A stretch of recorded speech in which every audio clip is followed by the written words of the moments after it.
Welcome to my channel. Next video is for class ninth के लिए, इसमें French revolution के बारे में पढ़ेंगे। स्टार्ट करते हैं हम लोग। फ्रेंच सोसाइटी जो है लेट 18th सेंचुरी में जो 3 स्टेट्स में डिवाइड हो रखी थी। उसकी फर्स्ट स्टेट थी क्लर्जी, सेकंड स्टेट थी नोबिलिटी, थर्ड स्टेट थी big businessman, merchants, court officials, peasants यानी फार्मर्स, आर्टिसंस और लैंडलेस लेबर्स जो थे सर्वेंट्स। इनमें से थर्ड स्टेट में कुछ रिच भी थे और कुछ पुअर भी थे। जो बर्डन था फाइनेंसिंग एक्टिविटीज़ का, टैक्सेस का, वो सब थर्ड स्टेट पे अकेले था। अगर आप पिक्चर में भी देखेंगे तो आपको समझ आएगा। फर्स्ट स्ट्रगल जो शुरू हुआ था रेवोल्यूशन का सर्वाइवल के लिए, जो पॉपुलेशन थी फ्रांस की वो बढ़ रही थी, तो ग्रेन्स की डिमांड भी बढ़ रही थी। गैप जो था रिच और पुअर के बीच में वो भी बढ़ता जा रहा था। इसकी वजह से बहुत बड़ा क्राइसिस आ रहा था और मिडिल क्लास जो है ग्रो कर रहा था। स्टेट जो थी, ये स्टेट एजुकेटेड थी, बिलीव करती थी कोई भी ग्रुप जो है सोसाइटी में उसे बाय बर्थ प्रिविलेजेस यानी फ़ायदे नहीं मिलने चाहिए। ऐसे ये जो आइडियाज़ हैं फ़िलासफ़र्स के सामने रखे गए, जैसे लोके जो एक इंग्लिश फ़िलासफ़र थे और रूसो जो फ्रेंच फ़िलासफ़र थे। अमेरिकन कॉन्स्टिट्यूशन और उसकी जो गारंटी थी इंडिविजुअल राइट्स की, वो एक इंपॉर्टेंट एग्जाम्पल थी पॉलिटिकल थ्योरीज़ के लिए फ्रांस की। और ये जो आइडियाज़ थे कि डिस्कस हो रहे थे इंटेंसिवली लगातार सैलून्स और कॉफ़ी हाउसेज़ में, और लोगों में बुक्स के थ्रू और न्यूज़पेपर्स के थ्रू स्प्रेड किए जा रहे थे। इवन इनको ज़ोर ज़ोर से पढ़ा भी जा रहा था। जो रेवोल्यूशन का मेन आउटब्रेक हुआ था वो हुआ था आपका कई स्टेजेस पर हुआ था। लुइस 16 जो उस टाइम किंग थे फ्रांस के 1774 में, जिन्हें इन्हें जो इनहेरिटेड ट्रेजरी थी, मतलब जो उन्हें उनके पुरखों से या पूर्वजों से मिल रहा था, वो खाली हो चुका था और लोगों में एक बहुत ज़्यादा डिसकंटेंट और अविश्वास आ चुका था सोसाइटी के अंदर एक पुरानी सोच को लेकर। 1789 में कॉन्वोकेशन हुआ स्टेट जनरल्स का, जिसमें थर्ड स्टेट ने फॉर्म की एक national assembly, tennis court oath ली गई और बस्टाइल में, और वो एक तूफ़ान की तरह हुई। पीजेंट्स मतलब फार्मर्स का रिवोल्ट हुआ कंट्री साइड में। असेंबली इश्यूज़ में ये था कि डिक्लेरेशन होनी चाहिए राइट्स की सभी लोगों के लिए। इसके अलावा 1791 में कॉन्स्टिट्यूशन फॉर्म हुआ जो लिमिट कर रहा था पावर्स को किंग की, और गारंटी दी कि बेसिक राइट्स हैं सभी ह्यूमन बींग्स को दिए जाएंगे। 1792 से 93 में कन्वेंशन और अबॉलिशन हुआ मोनार्की का। फ्रांस जो था एक रिपब्लिक हो चुका था, गणतंत्र। जेकोबियन रिपब्लिक को ओवरथ्रोन कर दिया गया था और एक डायरेक्टरी जो थी रूल्स की फ्रांस के लिए आ चुकी थी। 1795 में नया कॉन्स्टिट्यूशन अडॉप्ट हुआ, नया कन्वेंशन अपॉइंट हुआ जिसमें 5 मैन डायरेक्टरेट होगा जिसे जिन्होंने रन करना था स्टेट को। 26 अक्टूबर 1795 से चर्चिस को दोबारा रीओपन किया गया। 1799 में रेवोल्यूशन का एंड हुआ नेपोलियन बोनापार्ट के राइज से। नेपोलियन जो था उस नेपोलियन ने अबॉलिश किया डायरेक्टरी को और इस्टेब्लिश की एक कॉन्सुलेट। टाइमलाइन जो है फ्रेंच रेवोल्यूशन की हम उसके बारे में पढ़ेंगे। उसको पढ़ने से पहले मैं आपको एक बात बता दूं कि लोगों में डिसकंटेंट क्यों था, क्योंकि 3 स्टेट्स में डिवाइडेड था। फर्स्ट जो थे वो क्लर्जी थे जिसमें एरिस्टोक्रेट्स आ रहे थे, सेकंड जो थे वो भी मतलब बहुत हाई लेवल के थे, और जो थर्ड थे मेन उनके ऊपर टैक्सेस का वो आ रहा था। फर्स्ट और सेकंड स्टेट को सारी प्रिविलेज बाय बर्थ मिल रही थी, तो उन्हें टैक्सेस वगैरह से भी बहुत ज़्यादा प्रिविलेज मिल रही थी। और अब टाइमलाइन के बारे में पढ़ेंगे। 1770 से 1780s के बीच में इकनॉमी जो थी बहुत डिक्लाइन हो रही थी, नीचे आ रही थी। फ्रेंच गवर्नमेंट बहुत ज़्यादा डीप में जा रही थी, उनके ऊपर बहुत कर्जा हो चुका था। 1774 में लुइस 16 ने थ्रोन से उनको हटा दिया गया। 1788 से 89 में हार्वेस्ट बहुत बुरी हुई, जो खेती बाड़ी हुई, हाई प्राइजेस थे, फूड राइट्स हुए, दंगे वगैरह हुए। 1789 मई 5 को स्टेट जनरल कन्वेंट उन्होंने डिमांड की रिफॉर्म्स की। 1789 में जुलाई 14 को नेशनल असेंबली फॉर्म हुई। बेस्टाइल में एक तूफ़ान की तरह हुआ जुलाई 14 में, जो एक नए उसको लेकर आया, और फ्रेंच रेवोल्यूशन यहाँ से स्टार्ट हुआ।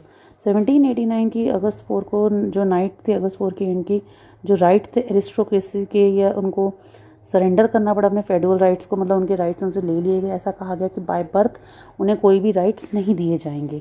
1789 अगस्त 26 में डिक्लेरेशन हुई राइट्स की मैन की। 1790 में एक सिविल कॉन्स्टिट्यूशन जो था क्लर्जी का, उसे नेशनलाइज किया गया, उन्होंने चर्चिस को नेशनलाइज कर दिया। और 1791 में डिसोल्यूशन हुआ नेशनल कॉन्स्टिट्यूशन असेंबली का। 1792 में कॉन्स्टिट्यूशन जो था 1791 का, उससे एब्सोल्यूट मोनार्की मतलब कन्वर्ट किया गया। एब्सोल्यूट मोनार्की को, जो पूरा मोनार्की सिस्टम था, उसे कॉन्स्टिट्यूशनल मोनार्की में कन्वर्ट किया गया कुछ लिमिटेड पावर्स के साथ। ऑस्ट्रिया और प्रूशिया पे अटैक किया गया। एक रेवोल्यूशनरी फ्रांस मतलब ऑस्ट्रिया और प्रूशिया ने अटैक किया रेवोल्यूशनरी फ्रांस पे। रोबेस्पियर जिन्हें फर्स्ट डिप्यूटी इलेक्ट किया गया था पेरिस के लिए नेशनल कन्वेंशन के लिए। 1793 में लुइस 16 और मैरी एंटोनाइट जो थे उन्हें एग्जीक्यूट किया गया 1792 से 94 में। 1793 में जो रियन था टेरर का, वो एक स्टार्ट हो चुका, डर का जो एक मतलब साम्राज्य था वो बन चुका था। ऑस्ट्रिया, ब्रिटेन और नीदरलैंड, प्रूशिया, स्पेन, उनकी लड़ाई मतलब उनकी वॉर हो रही थी फ्रांस के साथ। रोबेस्पेरी की जो कमेटी थी पब्लिक सेफ्टी के लिए, उन्होंने वापस रिपेल किया बैक, मतलब दोबारा उनके ऊपर दोबारा वो किया फॉरेन इन्वेडर्स पर, और एग्जीक्यूट किए कई मतलब एनिमीज़ जो थे लोगों के फ्रांस में, खुद से उन्हें साफ़ किया। इसके अलावा 1794 में रोबेस्पेरी को एग्जीक्यूटेड किया गया। फ्रांस जो है सीधा डायरेक्टरी के गवर्न में आ गया। एक कमेटी जो थी 5 मैन की, जो एक डर का जो एक साम्राज्य था उसका एंड हो चुका था। 1795 में नेशनल कन्वेंशन जो था वो ख़त्म हो चुका, डिसॉल्व हो चुका था। 1799 में नेपोलियन बोनापार्ट जो था वो लीडर बन चुका था फ्रेंच रेवोल्यूशन के एंड तक आते आते। फिर एक वुमेंस रेवोल्यूशन भी स्टार्ट हुआ था उस दौरान, जो वुमेंस ने किया था अपने राइट्स के लिए। शुरू से ही वुमेंस जो थे वो वुमेन जो थी मतलब औरतें जो थी वो बहुत ही एक्टिव पार्टिसिपेंट थी इवेंट में, जिन्होंने बहुत सारे चेंजेस लाए फ्रेंच सोसाइटी में। ज़्यादातर जो वुमेन थी वो थर्ड स्टेट में थी, उनको अपनी लिविंग के लिए बहुत काम करना पड़ता था। उनके वेजेस मैन के कंपैरिजन में कम थे। ये उनके साथ एक डिस्क्रिमिनेशन होता था, भेदभाव होता था। और वो डिमांड कर रही थी इक्वल पे। जब काम एक जैसा है तो पे भी इक्वल होनी चाहिए।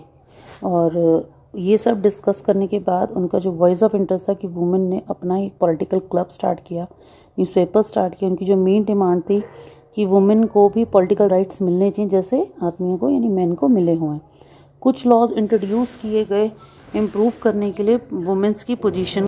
वुमेन की वो चाहते थे कुछ लॉज जो है इंट्रोड्यूस हो, कुछ कानून बने जिससे कि जो वुमेन की पोजीशन है उसे इम्प्रूव किया जा सके। उनका जो स्ट्रगल है वो कंटिन्यू हुआ वर्ल्ड के कई पार्ट्स में।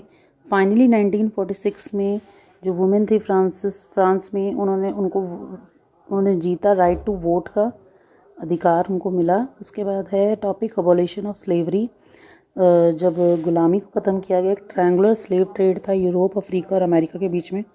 18th सेंचुरी में थोड़ा सा क्रिटिसिज्म था, विरोध था स्लेवरी के लिए फ्रांस में। लॉज कोई भी पास नहीं हुए थे, इसके अगेंस्ट कोई भी कानून नहीं बना था। 1794 में एक कन्वेंशन बनाया गया कि सब गुलामों को फ्री कर दिया जाए, बट 10 ईयर्स के बाद स्लेवरी को दोबारा गुलामी को फिर लाया गया। नेपोलियन बोनापार्ट ने इसको दोबारा रीइंट्रोड्यूस किया। फाइनली 1848 में स्लेवरी को अबॉलिश यानी ख़त्म कर दिया गया फ्रेंच कॉलोनीज़ में। रेवोल्यूशन एंड एवरीडे लाइफ, मतलब जो विरोध के टाइम पे इनकी रोज़मर्रा की ज़िंदगी थी वो कैसी थी लोगों की। ईयर्स जो थे 1789 को फॉलोइंग 1789 से फ्रांस में कई सारे बदलाव देखे गए, लोग आदमियों की लाइफ में, औरतों की लाइफ में, बच्चों की लाइफ में।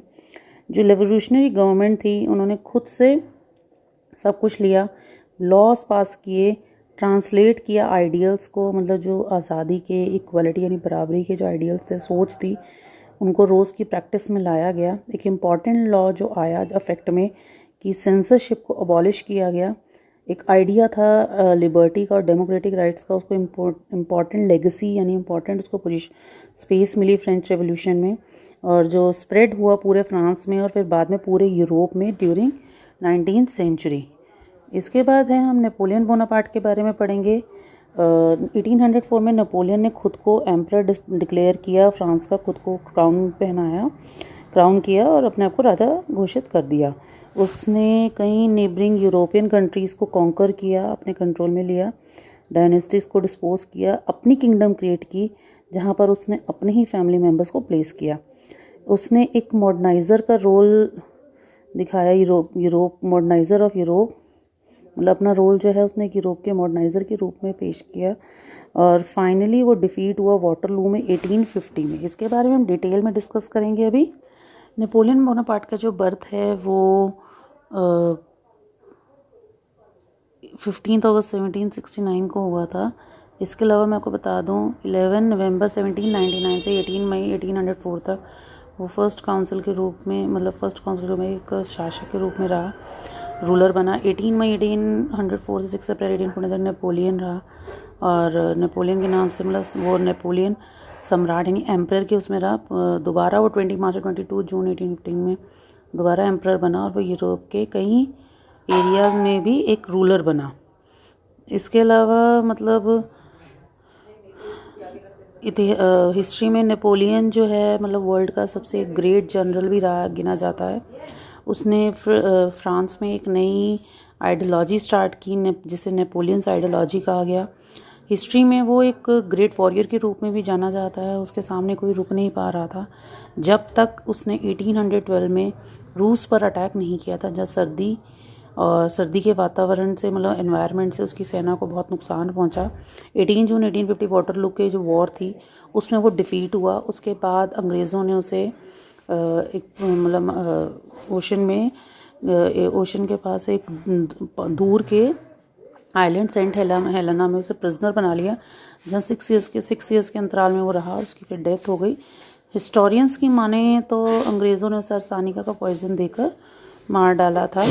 और फ्रांस का जो मतलब वो राजा बना तो उसने बहुत ज़्यादा ही चेंजेस किए। इसके अलावा फ्रेंच उसकी डेथ से मार्क हुआ एक नई शुरुआत का, थर्माडोरियन रिएक्शन का, एक मॉडरेट फेज़ का फ्रेंच पीपल के अंदर रिवोल्ट था, जो एक रियन ऑफ टेरर का जो एक्सेस था। फ्रेंच रेवोल्यूशन एंड हुआ तो नेपोलियन का राइज स्टार्ट हुआ, जिसके बारे में मैं आपको बहुत डिटेल में बता चुकी हूँ।